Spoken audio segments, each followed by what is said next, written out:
بسم اللہ الرحمن الرحیم۔ علم سٹوری دیکھنے والے تمام دوستوں کو السلام علیکم۔ پیارے دوستوں، اگر آپ ہمارے چینل پر نئے ہیں تو چینل کو سبسکرائب کریں۔ بہت عرصہ پہلے کی بات ہے کہ ایک ظالم جادوگر بونوں کی بستی میں پہنچ گئی اور وہاں پر جا کر بونوں کی کھیتوں کو ہڑپ کرنے کا سوچا۔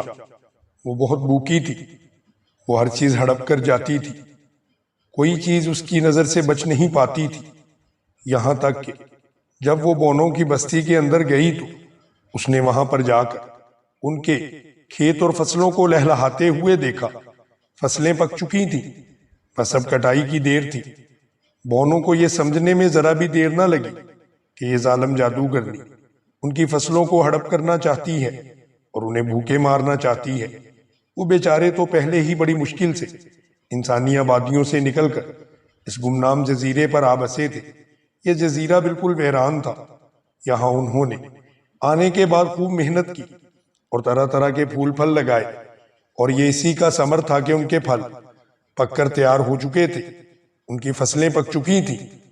اس جزیرے پر انہوں نے ایک چھوٹی سی اپنی سلطنت سی بنا رکھی تھی۔ اس میں ایک عقل مند بونے کو اپنا بادشاہ بنا لیا تھا۔ عقل مند بونا بڑا ہی رحم دل اور خدا ترس تھا۔ وہ اپنی سلطنت کا بڑا خیال رکھتا تھا، ہر وقت اپنے لوگوں کی بھلائی کا کام کرتا رہتا، ان کی تکلیفیں دور کرنے کی کوشش کرتا۔ جادوگرنی فصلوں کو للچائی ہوئی نظروں سے دیکھ رہی تھی۔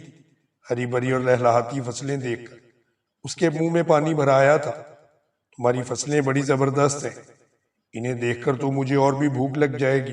ٹھیک ہے، اب میں یہی فصلیں کھا کر اپنا پیٹ بھروں گی۔ بونوں نے یہ سنا تو حیرت سے اچھل پڑے۔ انہیں فصلوں پر تو زندگی کا دار و مدار نظر آتا تھا، انہی فصلوں پر ان کی زندگی بسر ہوتی تھی۔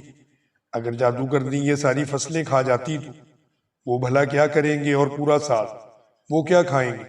یہ سوچ کر وہ پریشان ہو گئے اور پریشانی کی عالم میں اسی جادوگرنی کی منتیں سماجتیں کرنے لگے کہ جادوگرنی تم ان فصلوں کو کھاؤ نہیں ورنہ ہم بھوکے مر جائیں گے۔ جادوگرنی نے آنکھیں نکالتے ہوئے کہا، اگر میں نے فصلوں کو نہ کھایا تو پھر تو میں خود مر سکتی ہوں۔ تم نے مجھے کچھ کھانے کے لیے نہیں دیا، اس لیے ضروری ہے کہ ان فصلوں سے ہی میں اپنی بھوک کو بجھاؤں۔ یہ سن کر دوسرے بونے اپنے ساتھی بونوں کے کان میں کچھ کہنے لگے۔ اس نے سر ہلایا، پھر ایک بونا وہاں سے بھاگ کھڑا ہوا۔ اس کا رخ سیدھا شاہی محل کی طرف تھا۔ وہ ہامتا کامتا بادشاہ کے محل میں چلا گیا اور اس نے کہا کہ جہاں پناہ غضب ہو گیا، ہم پر بڑی مصیبت آن پڑی ہے۔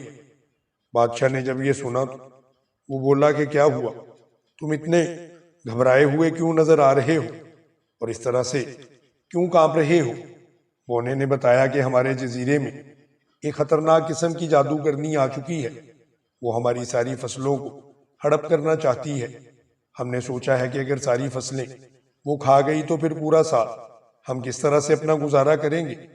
بونا بادشاہ یہ سنا تو وہ اپنے تخت سے نیچے اچھل کر اترا۔ وہ بھی یہ بات سن کر پریشان ہو چکا تھا۔ یہ تو بڑی پریشانی کی بات ہے، اگر جادوگرنی نے ان ساری فصلوں کو کھا لیا تو یہ بہت برا ہوگا۔ اس نے اسی وقت اعلان کروا دیا، پورے جزیرے پر اعلان کر دو کہ وہ کھیتوں کی طرح مسلح ہو کر آ جائیں۔ ایک خطرناک جادوگرنی نے ہمارے جزیرے پر حملہ کر دیا ہے، وہ ہماری فصلوں کا صفایا کرنی چاہتی ہے۔ ہر ایک میں یہ خبر پھیلا دو۔ جو ہی یہ اعلان ہوا تو ہر طرف سے بونے شہزادے اپنے اپنی سواریوں پر سوار ہو کر اپنے کھیتوں کی طرف روانہ ہو پڑے۔ بونے شہزادے کسی گہری سوچ میں غرق تھے، جبکہ ان کی رعایا بھی فکر مند تھی۔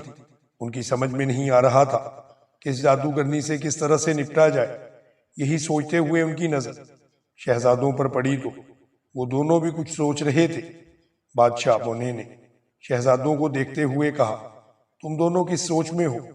کوئی ترکیب سوچو کہ اس خطرناک جادوگرنی سے کیسے چھٹکارا حاصل کیا جائے۔ ہمارا تو سوچ سوچ کر برا حال ہو رہا ہے، لیکن کوئی ترکیب ہماری سمجھ میں نہیں آ رہی۔ بڑے شہزادے انٹاریو نے کہا، بادشاہ حضور، ہم بھی یہی سوچ رہے ہیں، مگر کوئی ترکیب ہمارے ابھی تک ذہن میں نہیں آئی ہے۔ اب چھوٹے شہزادے جو فیالو نے کہا، ہمیں ترکیب تو کوئی سوچنی ہی ہوگی، ورنہ وہ جادوگرنی ہماری ساری فصلیں کھا جائے گی۔ اتنے میں وہ کھیتوں کے قریب پہنچ گئے۔ جزیرے کے لوگ ان سے پہلے وہاں پر موجود تھے۔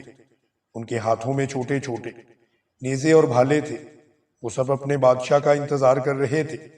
جادوگرنی نے بڑی حقارت سے ان کی طرف دیکھا اور بولی کہ ان چھوٹے چھوٹے ہتھیاروں سے تم میرا کچھ نہیں بگاڑ پاؤ گے۔ میں تم کو چٹکیوں میں مسل کر رکھ دوں گی۔ یہاں سے دفع ہو جاؤ۔ کچھ بونے تو یہ سن کر ڈرنے لگے اور خوفزدہ ہو گئے، کیونکہ جادوگرنی کا قد ان لوگوں سے بہت بڑا تھا۔ اس کا چہرہ بھی خوفناک تھا۔ بڑی بڑی سرخ آنکھیں، لمبے لمبے دانت تھے، چہرہ بھی جھریوں سے بھرا ہوا۔ وہ ایک خوفناک قہقہا لگاتی ہوئی بولی، تم اپنی جگہ پر کھڑے ہو جاؤ ورنہ تمہیں کچا چبا جاؤں گی۔ بڑے شہزادے انٹاریوں نے دیکھا تو وہ اپنا نیزہ لہراتا ہوا آگے بڑھا۔ اسے جادوگرنی پر بڑا غصہ آ رہا تھا۔ بادشاہ بونے نے دیکھا تو اسے بازو سے پکڑ کر روک لیا اور کہا کہ انٹاریو رک جاؤ، تم اس جادوگرنی کا مقابلہ نہیں کر سکتے۔ کوئی اور ترکیب سوچو جس سے اسے چاروں شانے چت کیا جا سکے۔ اب اس جادوگرنی سے مقابلے میں جیت سکتے ہیں ہم۔ اسے ہرانے کے لیے ہمیں انوکھی چال چلنے کی ضرورت ہے۔ انٹاریو نے بے بسی سے بادشاہ سلامت کی طرف دیکھا۔ وہ جانتا تھا کہ اس خوفناک جادوگرنی کا مقابلہ کرنا اس کے بس کی بات نہیں ہے۔ دھوکے اور فریب سے اس پر قابو پایا جا سکتا ہے۔ جادوگرنی ان کو دیکھ کر بولی، میں جا رہی ہوں تمہاری فصلوں کو کھانے کے لیے۔ اگر تم میں ہمت ہے تو مرنے کے لیے وہاں پر پہنچ جانا۔ یہ کہہ کر جادوگرنی کھیتوں کی طرف لپکنے لگی۔ تمام بونے بے بسی سے جادوگرنی کی طرف دیکھ رہے تھے۔ وہ جانتے تھے وہ اس کا کچھ نہیں بگاڑ سکتے۔ اگر ان پر حملہ کریں گے تو الٹا اپنا ہی نقصان ہوگا۔ جادوگرنی کھیتوں کے پاس رک گئی۔ اس نے ایک نظر بونوں کی طرف دیکھا، پھر بولی، لو میں تمہاری فصلیں چٹ کرنے لگی ہوں، مجھے روک سکتے ہو تو روک کر دکھاؤ۔ یہ کہہ کر اس نے فصلوں پر دھاوا بول دیا۔ بونے بے بسی سے اسے اپنی فصلیں کھاتے ہوئے دیکھنے لگے۔ جادوگرنی کی پوری توجہ اب کھیتوں کی طرف تھی۔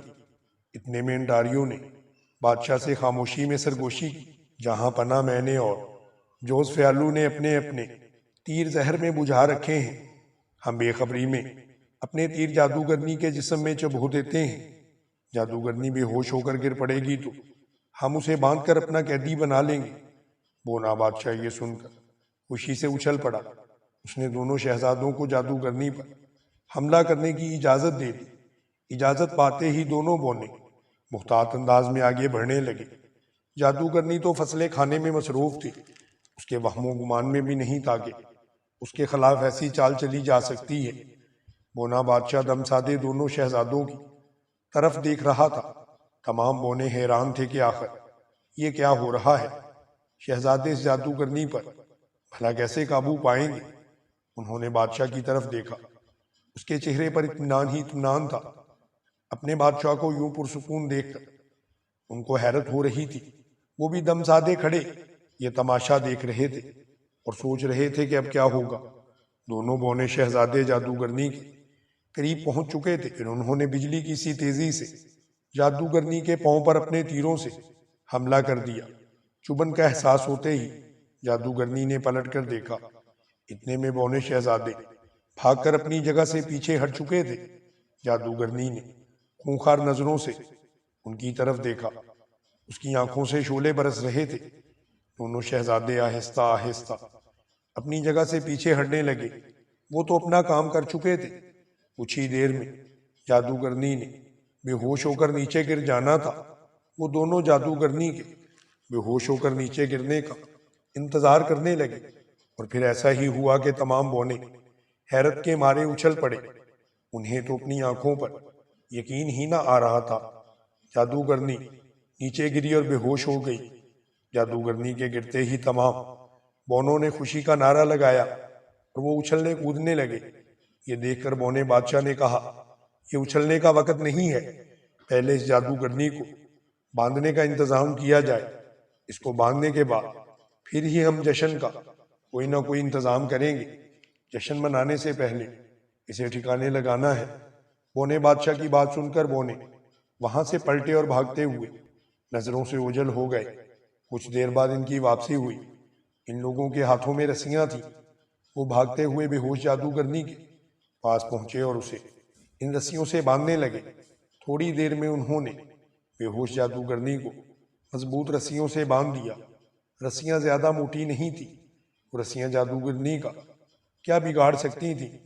جادوگرنی ہوش میں آتے ہی ایک جھٹکے کے ساتھ ان رسیوں کو توڑ سکتی تھی۔ بیچارے بونے تو مطمئن تھے کہ انہوں نے ظالم جادوگرنی کو رسیوں میں جکڑ کر قید کر دیا ہے۔ یہ ان کی بھول تھی۔ اتنی طاقتور جادوگرنی ان رسیوں سے گرفتار نہیں ہو سکتی تھی۔ جادوگرنی کو رسیوں سے جکڑ کر بونوں نے اسے وہیں چھوڑا اور جشن مناتے ہوئے آبادی کی طرف روانہ ہو گئے۔ بونا بادشاہ بڑا خوش تھا کہ ظالم جادوگرنی ان کی قید میں آ گئی ہے۔ وہ خوشی سے ناچتے ہوئے اپنی آبادی میں آ گئے۔ جادوگرنی نے ابھی ان کی زیادہ فصلیں برباد نہیں کی تھی۔ محل میں آ کر بونے بادشاہ نے بونے شہزادوں کی طرف تحسین آمیز نظروں سے دیکھا۔ بادشاہ خوشی سے پھولا نہیں سما رہا تھا کہ شہزادوں نے اپنی عقل مندی سے جادوگرنی کو بے بس کر دیا تھا۔ اب بادشاہ اپنے امیر اور وزیروں کو بلا کر مشورہ کرنے لگا کہ اس جادوگرنی سے بھلا کیسے نپٹا جائے، کیونکہ جادوگرنی ہوش میں آتے ہی غضب ناک ہو جائے گی، پھر وہ تن ہی وہ کیا ہم پر ستم ڈھائے گی۔ بادشاہ اور تمام وزیر سر جوڑ کر بیٹھ چکے تھے۔ آخر یہ طے پایا کہ اس جادوگرنی کو فی الحال اسی طرح باندھا رہنے دیا جائے۔ جب ہوش میں آئے گی تو تب دیکھا جائے گا کہ اس کے ساتھ ہمیں کیا سلوک کرنا ہے۔ اب پورے جزیرے پر جشن منایا جانے لگا۔ تمام بونے شہزادوں کی بہادری پر اشش کر رہے تھے۔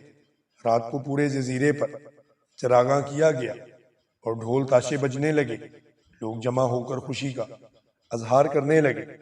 ہر بونا خوش تھا کہ ہمیں اس خطرناک جادوگرنی سے چھٹکارا مل چکا ہے۔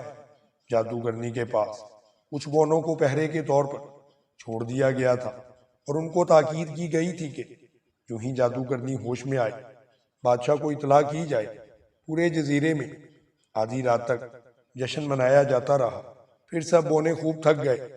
انہیں نیند آنے لگی تو وہ اپنے گھروں کو روانہ ہو گئے۔ نیند کے مارے سب کی آنکھیں بوجھل ہو رہی تھیں۔ وہ اپنے گھروں میں جاتے ہی بستروں میں گھس گئے۔ دوسرے دن سب بیدار ہوئے تو وہ حشاش بشاش تھے۔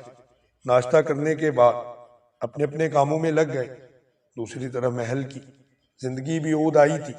بونا بادشاہ اپنے دربار میں موجود تھا۔ اس کی آنکھیں نیند سے بوجھل تھیں۔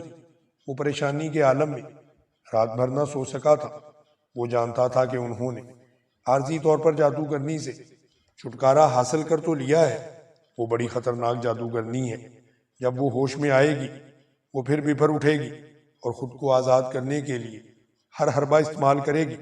بونا بادشاہ یہ بھی جانتا تھا کہ ان کی رسیاں اتنی زیادہ مضبوط نہیں ہیں کہ وہ اس خطرناک جادوگرنی کو زیادہ عرصے تک اسی طرح باندھے رکھے، لیکن بلا شبہ انہوں نے اپنی طرف سے پورا زور لگا کر اس کو پھنسانے کی کوشش کی تھی۔ اگر اس نے خود کو آزاد کروا لیا تو وہ ان کے لیے بہت بڑی مصیبت بن جائے گی۔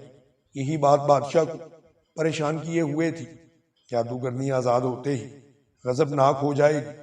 وہ اپنے انتقام کا نشانہ بنانے کے لیے ان کی فصلیں ہی نہیں ان کو بھی ہلاک کر دے گی اور جزیرہ ویران کر دے گی۔ یہ وہ سوچیں تھیں جس نے بونے بادشاہ کو رات بھر سونے نہیں دیا تھا۔ اس کی آنکھیں سرخ ہو چکی تھیں اور وہ نڈھال نڈھال لگ رہا تھا۔ دربار لگا ہوا تھا۔ سب وزراء دربار میں موجود تھے۔ سب لوگ جی بھر کر سوئے تھے، اس لیے ان کے چہرے سے بالکل تھکاوٹ اتر چکی تھی۔ وہ حشاش بشاش تھے، لیکن درباریوں نے جب بادشاہ کی یہ حالت دیکھی تو ہمت کر کے وزیر اعظم نے پوچھا، جہاں پناہ آپ بہت سست دکھائی دے رہے ہیں اور بیمار بھی، آپ کو کیا مسئلہ ہے؟ آپ کی طبیعت تو ٹھیک ہے؟ بادشاہ نے گہرا سانس لیا اور بولا کہ وزیر اعظم، ہم رات بھر سو نہیں سکے، عجیب پریشانی کا شکار ہے۔ وزیر اعظم نے بڑے تعجب سے پوچھا، خیر تو ہے جہاں پناہ؟ ایسی کیا بات ہو گئی ہے جس نے آپ کو سونے نہیں دیا؟ بادشاہ نے گہرا سانس لیتے ہوئے کہا، رات بھر میں اسی جادوگرنی کی وجہ سے پریشان رہا ہوں۔ قطعی طور پر تو ہم نے اس خطرناک جادوگرنی پر قابو پا لیا ہے، مگر کب تک اسے اس طرح بے بس رکھ سکتے ہیں؟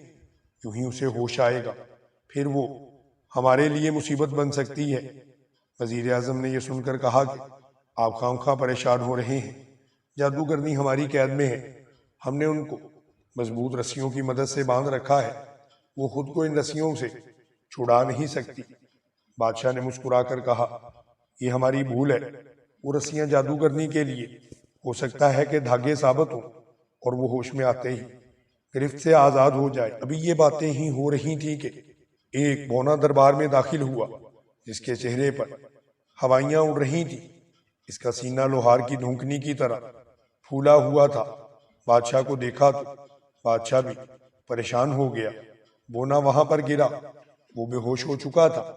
بونے خطرناک جادوگرنی کو رسیوں سے جکڑ کر جا چکے تھے۔ چند بونے درختوں کی اوٹ میں کھڑے جادوگرنی پر نگاہ کیے پہرا دے رہے تھے کہ 6-7 بونے تھے۔ وہ جانتے تھے کہ جادوگرنی کے مقابلے میں ان کی کوئی حیثیت نہیں ہے۔ اگر جادوگرنی کو ہوش آ گیا تو وہ خود کو بندھا دیکھ کر غضبناک ہو جائے گی۔ یہ بھی ہو سکتا ہے وہ ان رسیوں کو تڑوا کر آزاد ہو جائے۔ یہ سوچ کر ان کو پریشانی سی لاحق ہو رہی تھی۔ ان کی تعداد 7 تھی، وہ مل کر بھی جادوگرنی کا مقابلہ نہیں کر سکتے تھے۔ جادوگرنی تو پل بھر میں ان کو جان سے مار سکتی تھی۔ وہ درختوں کی اوٹ میں کھڑے انہی سوچوں میں گم تھے۔ دوپہر ڈھل چکی تھی، چونٹی کی رفتار سے وقت گزر رہا تھا۔ ان کے دل بھی دھک دھک کر رہے تھے۔ ہر آہٹ پر ان کا دل اچھلتا تھا، اور وہ پریشان ہوتے تھے کہ ہوش میں آنے کے بعد اگر یہ جادوگرنی آزاد ہو گئی تو پھر کیا ہوگا۔ اب جادوگرنی کے جسم میں ہلکی سی حرکت پیدا ہوئی، مگر اس کی آنکھیں ابھی تک بند تھیں۔ پھر آہستہ آہستہ اسے ہوش آنے لگا۔ اس نے آنکھیں کھول دی۔ نیلا آسمان اس کی آنکھوں کے سامنے تھا۔ اس نے دیکھا کہ وہ زمین پر لیٹی ہوئی ہے۔ اسے اپنا سارا بدن کسا ہوا محسوس ہوا۔ اس نے اٹھنے کی کوشش کی، مگر وہ اپنی جگہ سے اٹھ نہ سکی۔ وہ بڑی حیران تھی، یہ کیا ہو رہا ہے؟ نیند کا خمار ابھی تک اس کی آنکھوں میں تھا، اس کا ذہن ابھی تک بھوجل تھا، جسم میں سکت موجود نہ تھی۔ ایک بار پھر اس نے اٹھنے کی کوشش کی، مگر اس سے اٹھا نہیں گیا، کیونکہ اس کا جسم رسیوں سے جکڑا ہوا تھا۔ اسے سمجھ نہیں آ رہی تھی کہ اب کیا کیا جائے۔ اس کا دماغ ابھی تک نیند میں ڈوبا ہوا تھا۔ اس کے ذہن پر زور ڈالنے کی کوشش کی، مگر اسے پتہ نہیں چلا۔ غنودگی کی وجہ سے اسے کچھ سمجھ میں نہیں آ رہا تھا۔ اسے اپنا جسم عجیب محسوس ہو رہا تھا۔ ذہن کو پرسکون چھوڑ دیا۔ تمام سوچوں کو اس نے اپنے ذہن سے نکال دیا۔ بے سود پڑی رہی، اس کا ذہن تاریکیوں میں ڈوبا ہوا تھا۔ پھر آہستہ آہستہ اس کے ذہن میں آیا کہ وہ تو یہاں پر فصلیں کھانے کے لیے آئی تھی۔ پھر اس کے ذہن میں یہ بھی آیا کہ کس طرح شہزادوں نے اس کو سوئیاں سی چبھوئی تھی۔ اس کے بعد وہ بے خبر پڑی تھی۔ اسے محسوس ہی نہیں ہوا کہ وہ کب سو رہی ہے۔ پھر جادوگرنی نے اچانک ایک زور کی چیخ ماری۔ یہ چیخ سن کر بونے پہرے داروں کے دل اچھل کر حلق میں آ گئے۔ جادوگرنی لیٹے لیٹے خونخوار نظروں سے ان کی طرف دیکھ رہی تھی۔ انہیں یوں لگ رہا تھا جیسے ان کی آنکھوں سے خون ٹپک رہا ہو۔ خوف کے مارے وہ کانپ رہے تھے۔ اسی لمحے جادوگرنی نے اپنے جسم کو ایک زوردار جھٹکا دیا۔ تڑ تڑ کی آواز کے ساتھ رسیاں ٹوٹتی چلی گئیں۔ جادوگرنی کا جسم ان رسیوں سے آزاد ہو چکا تھا۔ یہ دیکھ کر بونے خوف سے کانپنے لگے۔ جادوگرنی رسیوں کی قید سے آزاد ہو چکی تھی۔ پھر وہ ایک جھٹکے سے اٹھ کھڑی ہوئی۔ یہ دیکھ کر وہ سب بھاگ کھڑے ہوئے۔ ان کے قدم ان کے ساتھ نہیں دے رہے تھے۔ وہ بھاگتے لڑکھڑاتے گرنے لگے۔ رک جاؤ، میں تمہارا خون پی جاؤں گی، جادوگرنی کی دھاڑ سنائی دی۔ دھاڑ سنتے ہی وہ رک گئے۔ جادوگرنی نے بھاگ کر ان کے قریب آ کر دونوں ہاتھ بڑھائے۔ بونے خوف سے کانپ رہے تھے۔ جادوگرنی نے چند بونوں کو دبوچ لیا، اور ان میں سے ایک بونا نظر بچا کر بھاگ کھڑا ہوا۔ جادوگرنی کی نظر اس پر نہیں پڑ سکی تھی۔ اس میں ہاتھ میں پکڑے ہوئے بونوں کو منہ میں ڈالا اور ان کو نگل لیا۔ بھاگتے ہوئے بونے نے مڑ کر یہ منظر دیکھا تو ایک درخت کی آڑ میں چھپ گیا۔ پھر وہ آبادی کی طرف بھاگ کھڑا ہوا۔ لڑکھڑاتے ہوئے وہ گر رہا تھا۔ لیکن سنبھلتے ہوئے اور دوڑتے دوڑاتے اس نے ہمت نہیں ہاری اور بلاخر شاہی محل میں پہنچ گیا۔ دربار لگا ہوا تھا، بادشاہ دربار میں موجود تھا۔ بونا یوں ہی وہاں پر پہنچا تو وہاں گر کر بے ہوش ہو گیا۔ شاہی طبیب کو بلایا گیا۔ شاہی طبیب نے جلدی سے دیکھا اور چیک کیا تو بونے کی نبض اس وقت چل رہی تھی، وہ صرف بے ہوش تھا۔ طبیب نے اپنی الماری میں سے چند شیشیاں نکالی اور پھر ان کا ڈھکن کھول کر اس میں موجود محلول بونے کے ناک کے ساتھ لگا دیا۔ بونے نے اپنی آنکھوں کو کھول دیا۔ اس نے آنکھوں میں ایک خوف کا جہاں پیدا کیا ہوا تھا۔ طبیب نے ایک شیشی میں سے دوائی نکال کر اسے کھلائی۔ تھوڑی دیر کے بعد اس کے حواس بحال ہو چکے تھے، مگر اس کی آنکھوں میں ابھی تک خوف موجود تھا اور اس کا جسم بھی کانپ رہا تھا۔ تمہیں کیا ہوا ہے؟ تم تو پہرے داری پر تھے، تمہیں کیا مسئلہ ہوا ہے؟ بونے نے کہا، وہ جادوگرنی۔ اتنا کہہ کے پھر وہ خاموش ہو گیا۔ بادشاہ اور تمام درباری تجسس سے اس کی طرف دیکھ رہے تھے۔ انہوں نے پوچھا کہ کیا ہوا؟ بونے نے بتایا کہ جادوگرنی ہماری قید سے نکل چکی ہے اور وہ ایک آدم خور جادوگرنی ہے، اور بتایا کہ کس طرح سے اس نے بونوں کو اس کی آنکھوں کے سامنے نگل لیا ہے اور وہ پتہ نہیں کس طرح سے اپنی جان بچا کر وہاں سے بھاگا ہے۔ بونے نے جب بتایا تو بادشاہ سلامت یہ تفصیل سن کر حیران ہو گئے۔ وہ بے تاب ہو چکا تھا، بادشاہ کے چہرے کا رنگ اڑ گیا تھا، وہ برسوں کا بیمار لگ رہا تھا۔ اسے یوں لگ رہا تھا جیسے اس کے جسم کا خون نچوڑ لیا گیا ہو۔ بادشاہ نے کہا، یہ جادوگرنی خطرناک ہے، آدم خور بھی ہے۔ جلدی جلدی سوچا جائے کہ اس کا کوئی حل کرنا ہے، اس کا حل نکالا جائے، ورنہ ہو سکتا ہے وہ ہم سب کو ہلاک کر دے۔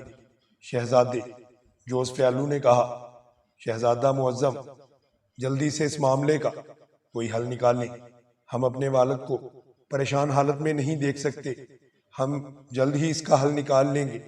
دوسرے شہزادے نے کہا، آپ فکر نہ کریں، ہم جادوگرنی کو اس کے انجام تک پہنچا دیں گے۔ یہ سن کر بادشاہ کو قدرے اطمینان ہوا۔ اس نے اپنے سر کو جھکا لیا اور کہا کہ یہ آدم خور جادوگرنی جلد از جلد ختم ہو جانی چاہیے، ورنہ پورے جزیرے پر یہ تباہی پھیلا دے گی۔ شہزادے انٹاریو نے کہا، ہمیں چاہیے کہ بہت سارے تیر زہر میں بجھا کر اس جادوگرنی پر حملہ کر دیں۔ اگر بہت سے تیر اس کے جسم میں پیوست ہوں گے تو زہر کی بڑی مقدار اس کے جسم میں چلی جائے گی، وہ طویل مدت کے لیے بے ہوش ہو جائے گی، پھر اسی دوران ہم اس کو آسانی سے ختم کر سکیں گے، اور طویل مدت کے لیے جب وہ بے ہوش ہوگی تو اس مسئلے کا حل نکالا جا سکتا ہے۔ بادشاہ کو یہ تجویز پسند آئی۔ وہ بولا کہ تمہاری تجویز ہمارے دل کو اچھی لگی ہے، ہمیں ایسے ہی کرنا چاہیے۔ پھر فوری طور پر بادشاہ نے حکم کی تعمیل کرنے کے لیے کہہ دیا اور بہت سارے تیروں کو زہر میں بجھا دیا گیا۔ بادشاہ کے حکم کی تعمیل کی گئی۔ اسلحہ خانہ کے انچارج نے اپنے کام کو سنبھال لیا تھا۔ اب فوری طور پر وہ اس معاملے سے نپٹنے کے لیے تیار ہو چکے تھے۔ سینکڑوں زہر میں بجھے ہوئے تیر تیار ہیں، تیر اندازوں کو وہ تیر دے دیے گئے ہیں، اب صرف آپ کے حکم کا انتظار ہے۔ بادشاہ سلامت، جو ہی آپ کہیں گے جادوگرنی پر حملہ کر دیا جائے گا۔ بادشاہ ایک مرتبہ خوش ہو چکا تھا۔ اس نے شہزادے انٹاریو کی طرف تحسین آمیز نظروں سے دیکھا اور شہزادے کے لبوں پر بھی مسکراہٹ رینگنے لگی تھی۔ بادشاہ نے فوری طور پر روانگی کا حکم دیا۔ بادشاہ کا ساتھ شہزادہ انٹاریو اور شہزادہ جوز فیالو اور درباری بھی شامل تھے۔ وہ سب جلدی جلدی سے خوشی خوشی سے جادوگرنی کو مارنے کے لیے وہاں سے نکل کھڑے ہوئے تھے۔ ان سب لوگوں کا رخ اس وقت اپنے کھیتوں کی طرف تھا، جہاں پر انہیں یقین تھا کہ جادوگرنی ان کے فصلوں کو ہڑپ کر رہی ہوگی۔ جو ہی وہ فصلوں میں پہنچے تو انہوں نے دیکھا کہ جادوگرنی ان کی فصلوں کو دوبارہ سے کھا رہی تھی۔ شہزادے نے ایک اشارہ کیا اور کہا کہ جو ہی میں اپنا تیر چلاؤں، میرے پیچھے سب لوگ اپنے اپنے تیروں کو چلا دینا، ایک لمحے کی بھی دیر نہ کرنا۔ پھر وہ آہستہ آہستہ سے اس طرف بڑھنے لگے جس طرف جادوگرنی موجود تھی۔ وہ صف بنا کر جا رہے تھے تاکہ جادوگرنی کو ان کے آنے کا پتہ بھی نہ چل سکے۔ جادوگرنی اپنے کام میں مصروف تھی۔ پیچھے سے شہزادے نے اشارہ کر دیا، سب لوگوں نے اپنے اپنے تیروں کو چلایا اور بہت سے تیر جادوگرنی کے جسم میں پیوست ہو گئے۔ جادوگرنی کے حلق سے چیخ نکلی۔ اس نے پلٹ کر دیکھا۔ بونو کو دیکھتے ہی اس پر دیوانگی طاری ہو گئی۔ وہ پلٹ کر ان کی طرف بڑھنے لگی، لیکن اس کے قدم ڈگمگا رہے تھے۔ بونے اسے اپنی طرف بڑھتا دیکھ کر پیچھے ہٹنے لگے۔ یہ دیکھ کر شہزادہ انٹاریو اور شہزادہ جوزفیالو نے اپنی اپنی کمان میں تیر جوڑا اور جادوگرنی کی طرف چھوڑ دیا۔ تیر لگتے ہی جادوگرنی زور سے ڈگمگائی۔ اس کے حلق سے گراہٹیں نکل رہی تھی۔ وہ غضبناک انداز میں گراتی ہوئی آگے بڑھ رہی تھی۔ بونو نے ایک بار پھر اس پر تیروں کی بارش کر دی۔ اب جادوگرنی کے لیے کھڑے رہنا مشکل ہو رہا تھا۔ وہ کسی کٹے ہوئے درخت کی طرح زمین پر آ گری۔ اسے گرتا دیکھ کے ہی بونو نے تالیاں بجانا شروع کر دی۔ بادشاہ کا چہرہ بھی کھل اٹھا تھا۔ شہزادے انٹاریو کی تجویز کام کر گئی تھی۔ ایک بار پھر جادوگرنی بے بس ہو چکی تھی۔ اب کی بار بادشاہ نے دوسرے شہزادے سے پوچھا کہ تم بتاؤ کہ جادوگرنی کو ہم نے بے ہوش کر لیا ہے، اب اس کو کس طرح سے ٹھکانے لگایا جائے؟ شہزادے نے کہا کہ بادشاہ سلامت، ہمیں دیر نہیں کرنی چاہیے۔ ہم لوگ مل کر اگر اس جادوگرنی کا گلا کاٹ دیں تو پھر یہ زندہ نہیں رہے گی اور کبھی ہم پر حملہ نہیں کر پائے گی۔ یہ سنتے ہی بادشاہ نے جلادوں کو حکم دیا کہ اپنا کام کریں۔ وہ فوری طور پر اپنے کلہاڑے سنبھالے ہوئے وہاں پر پہنچ گئے۔ ان کو کئی گھنٹے لگ گئے۔ اس کے بعد وہ جادوگرنی کو مارنے میں کامیاب ہو گئے۔ جادوگرنی کا گلا کاٹنے کے بعد سب نے جشن منایا۔ بادشاہ کو اپنے دونوں بیٹوں پر بہت فخر محسوس ہوا۔ تمام لوگ بادشاہ کے بیٹوں کی ذہانت پر اشش کر اٹھے۔ دوستو، اگر آپ کو ہماری کہانی پسند آئی ہو تو ویڈیو کو لائک کریں اور ہمارے چینل علم سٹوری ٹی وی کو سبسکرائب کریں اور بیل آئیکن کو بھی دبا دیں تاکہ ہماری ہر نئی آنے والی ویڈیو کی اپڈیٹ آپ کو موصول ہوتی رہے۔ جزاک اللہ۔